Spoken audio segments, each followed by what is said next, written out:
Welcome friends, fam, fellow fans of Clash of Clans. It is your host, Galadon, and today, one of my favorite kinds of episodes that nobody likes to watch. Now, okay, the reason I say that is because I keep on making these videos and the views are terrible on them. It's just like people don't come in and watch these insane attacks. So I'm just going to be honest with you guys. Those of you that are here to watch these beautiful works of art carved by Tribe Gaming members competing in the clan Birgarten Eden, you guys, I especially love and value you as viewers. Okay, now let's go ahead and get into the fun because I love and will continue to make these videos because it's just fun to watch these guys perform, to put together strange attacks, to make high value decisions and 300 IQ plays. So hey, your friends, the people that aren't watching these videos, they're missing out, man, right? It's their loss, it's our gain. Let's watch this as, that's right, super witches and big boys come in and wipe out this base. Now, first things first, I hate these base designs, okay? I cannot stand these new square bases with the open edges that just screw everybody's queen charges up. But right there, look at this jump spell. 1, 2, 3, 4, 5, 6 different enclosures spanned by one jump spell. Is that 12,000 IQ? Well, no. Not really. I mean, I probably could have thought of that too, but come on, look at the big boys as they move in and the super witches sweep through the rest of the base. So is it, whatever.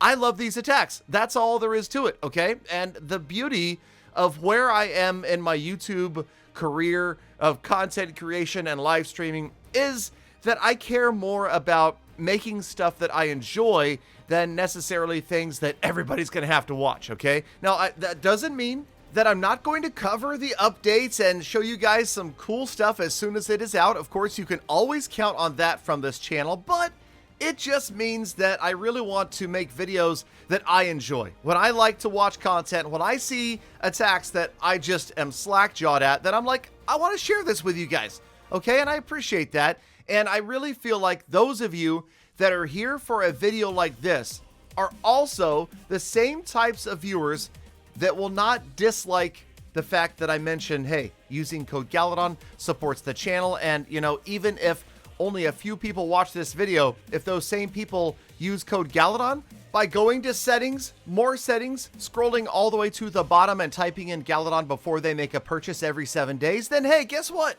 The channel is going to be fine. We are going to get to pay the bills around here, keep the lights on, and keep making Clash of Clans content every day. Not to mention giving away half of it to charity and a bunch of it back to you guys in giveaways. Have you seen my new skeleton plushes? Have you seen the new Hog Rider statue? How about the Log mobile charger? These are items that were never for sale in the Clash of Clans Supercell shop in the United States, but I have them.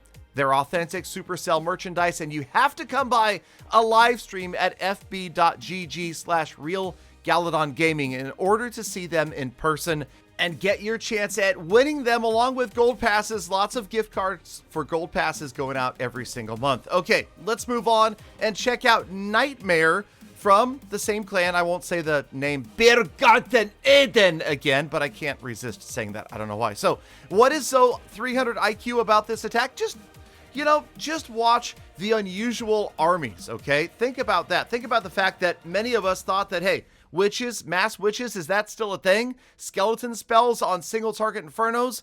Big boys with the super witches? What about super wizards? They got major nerfed, yet these guys are still using them.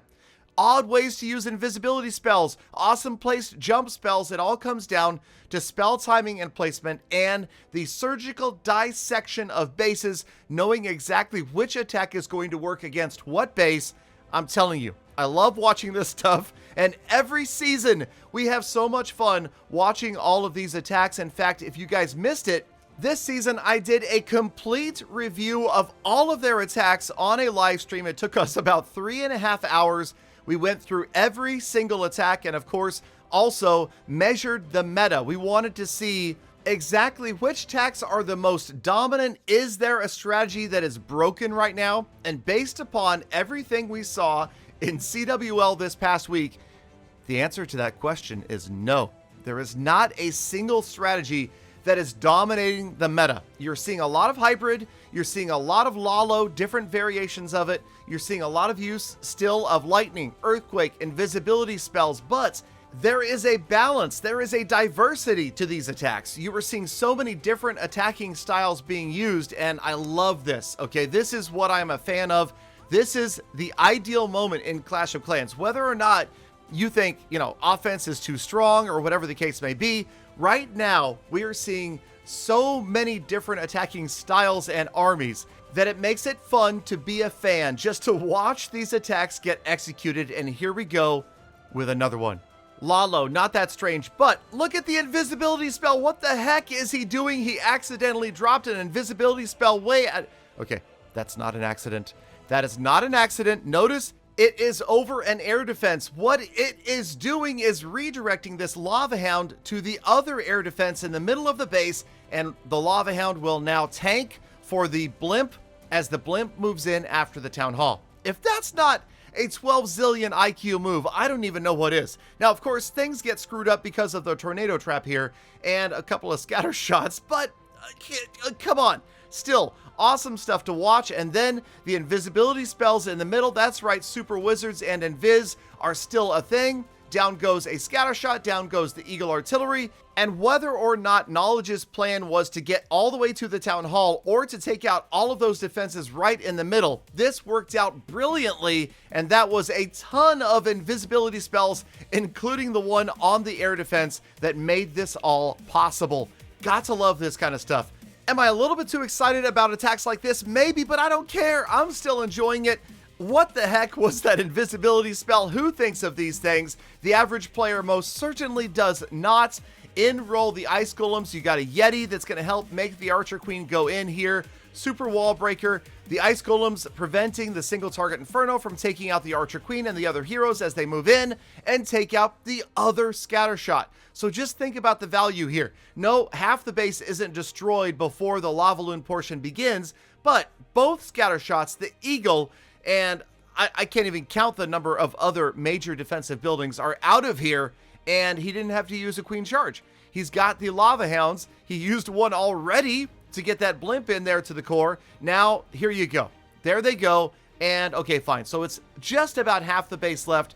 The Archer Queen just trying to finish off on that last single target Inferno, doesn't quite get there. And Knowledge, again, going to crush the rest of the base. So much fun to watch. Such cool attacks. Definitely above average thinking.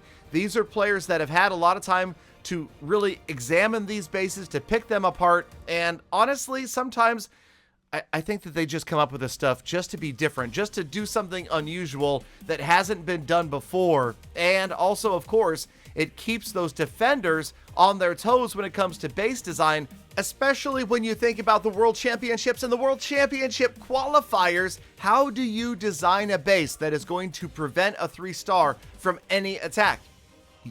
You don't, okay? You just absolutely do not. It can't happen, and a proficient attack is always going to 3-star a base. These guys are counting on the little mistakes. Maybe it's the little traps that might throw an attack off, but right now, I will admit, I know I just said this a few minutes ago, that the balance was great.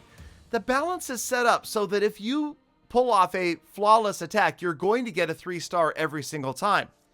The thing is, if you think about how complicated the game itself has become, the size of these bases, the size of the armies, the number of heroes and spells, and the variety that you can put together, it's tough to not make at least one or two little mistakes every time. Watch this right here. Look at that. Did you see that? Did you see the Royal Champion again with the invisibility spells? I love this idea, and I'll tell you right now, I can almost guarantee you that when the Clash of Clans team sat down and said, okay, let's make invisibility spells because players will be able to make their troops invisible and they'll also be able to make the defenses invisible. Do you think they thought that players would be doing this? They would be dropping them in the middle of bases to get units to go different directions? I don't know. I don't know if they thought that far ahead. This is the type of stuff that we talk about as content creators every time we see a new update. I say, and I've said this in many, many videos, wait and watch. You will see players use troops, spells, and siege machines in ways that the designers didn't even think of themselves. I mean, look at how things like Town Hall sniping came about. And there are many more examples of that same idea that the game designers didn't think of this, yet the players did, and they had to make changes. Look at Super Wizards having to get nerfed because they get dropped in the middle of bases and wipe out defenses from the inside out.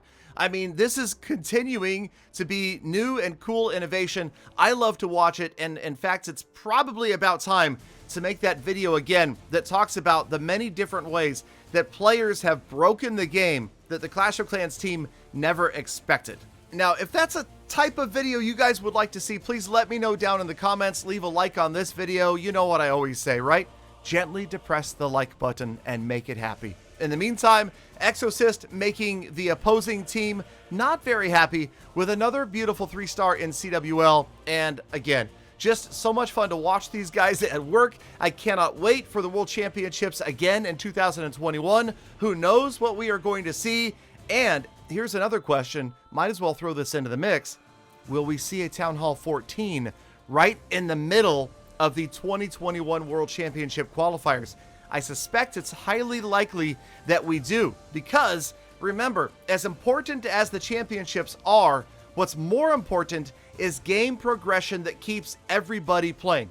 Only a few hundred or thousand people can ever compete in World Championship qualifiers, yet hundreds of millions play Clash of Clans. We definitely want to keep them excited, and that's why I expect we will see a new Town Hall in 2021, despite the fact that the World Championships are underway. Now, hold on. Watch this. This is the beginning of Exorcist's attack that we just saw, right? Look at the clock right here, okay? 3 minutes to attack, right? Right now. There. 3 minutes. He dropped the lightning spells to begin this attack. That means he finished this attack with less than a second on the clock. Gotta love that. And they made it to Champion 1, Bergarten Eden. You guys have made it all the way to the end of this episode. Galafam, that's why I love thinking about and appreciate every single one of you every single day. So get out there, make the best of the rest of your day, unless it's the end of your day, then have a fantastic tomorrow. And I'll see you all back here later on today or maybe tomorrow for more full attacks.